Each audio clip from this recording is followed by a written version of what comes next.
नमस्कार प्रेमी भक्तजनों, आज मैं आपको बताऊंगा श्री कृष्ण जी का शाबर मंत्र, जो कि ये शाबर मंत्र एक बार बोलकर जल पी लेना, शरीर के सारे रोग तत्काल खत्म हो जाएंगे। जो कि मैंने स्क्रीन पे भी दे दिया गया है। उससे पहले मैं थोड़ी ही जानकारी आपको दे दूं कि ये शाबर मंत्र इतना लाभकारी है।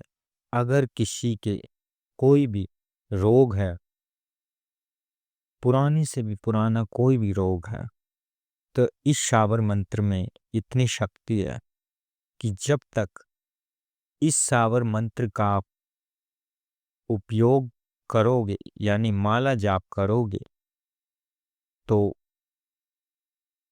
आपके शरीर के सारे रोग खत्म हो जाएंगे, चाहे वो कितना भी भयंकर से भयंकर आपका रोग है। तो भक्तों, आपने संकल्प लेके बैठना है श्री कृष्ण जी की मूर्ति के सामने, घी का दीपक लगा के, धूप दीप नैवेद्य चढ़ा के। और इस शाबर मंत्र की एक और खासियत ये है कि आपने संकल्प में बोलना है कि हे श्री कृष्ण जी महाराज, मेरे अंदर जो भी रोग दोष है, इस शाबर मंत्र की मैं 21 दिन माला जाप करूंगा। 11 दिन 11 माला 11 माला प्रतिदिन जाप करूंगा 21 दिन के लिए। कृपा आप अपनी कृपा दृष्टि बरसाएं और मेरे शरीर में रोग दोष जो भी है उसे आप ठीक करें। आपकी कृपा मुझ पे बनी रहे। तो आपने क्या करना है कि एक बार मैं मंत्र को बोल देता हूं। ओम नमो आदेश गुरु को, काली कमली वाला श्याम, उसको कहते हैं घनश्याम। रोग नाशे शोक नाशे, नहीं तो कृष्ण की आन, राधा मीरा मनावे, अमुक का रोग जावे। यानी अगर आप अपने लिए यूज करना चाहते हैं तो अमुक की जगह आपने अपना नाम बोलना है और ये संकल्प लेना है कि जब तक मेरा शारीरिक रोग ठीक ना हो जाएगा तब तक मैं इस मंत्र का जाप करता रहूंगा। ध्यान रहे कि अमुक की जगह आपको अपना नाम बोलना है मंत्र में। एक बार फिर बोल के बता देता हूं। जैसे आपका कोई नाम रवि है, तो आपको कैसे बोलना है ये मंत्र। ओम नमो आदेश गुरु को, काली कमली वाला श्याम, उसको कहते हैं घनश्याम। रोग नाशे शोक नाशे, नहीं तो कृष्ण की आन, राधा मीरा मनावे, अनिल का रोग जावे। इस तरीके से आपने इस मंत्र का जाप करना है। मैंने उदाहरण के तौर पे बोल के बता दिया है, लेकिन अनिल की जगह आपको अपना नाम बोलना है अगर आपके शरीर में कोई रोग है तो। उसके बाद ये मंत्र आपको 21 दिन करने के बाद ये शाबर मंत्रों में सिद्ध करने की वैसी आवश्यकता नहीं होती। इसका एक दूसरा उपाय भी आप कर सकते हो कि इस मंत्र को 11 बार बोल के 3 फूंक जल में मारनी है। यानी आपके सामने श्री कृष्ण जी की मूर्ति के सामने आपको एक जल का पात्र रखना है।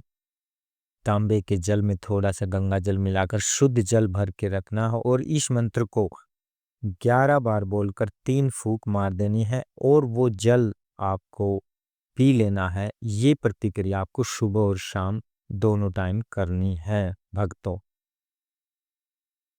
संकल्प में यही बोलना है कि जब तक मेरा रोग दोष खत्म ना हो जाए तब तक मैं इस मंत्र का जाप करता रहूंगा। और ये जल अभिमंत्रित करके आपके मंत्र से, यानी श्री कृष्ण जी को बोलना कि आपके मंत्र से इस जल को अभिमंत्रित करके आपके इस साबर मंत्र से अभिमंत्रित परिवर्तित जल को करके मैं इस जल को सुबह और शाम पीऊंगा।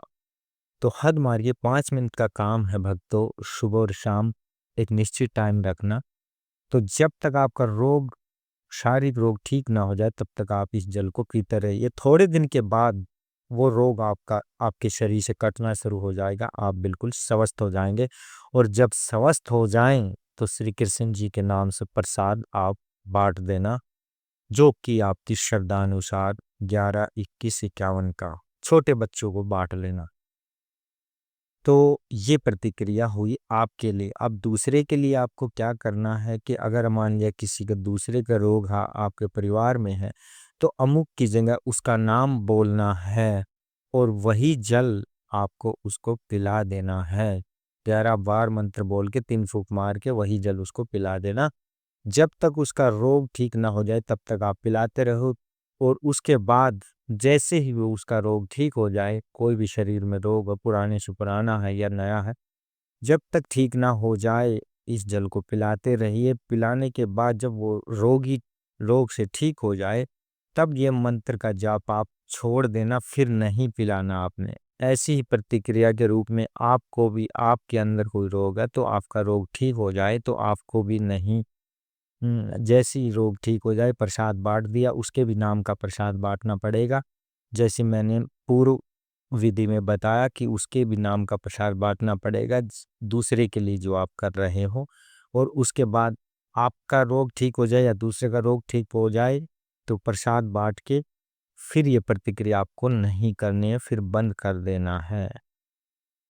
तो इस तरीके से आप इस मंत्र का आप यूज कर सकते हैं अपने लिए और दूसरों के लिए। ये छोटी ही जानकारी आपको कैसी लगी? जानकारी अच्छी लगी तो चैनल को सब्सक्राइब कीजिए और अपने दोस्तों तक शेयर कीजिए। जय गुरुदेव।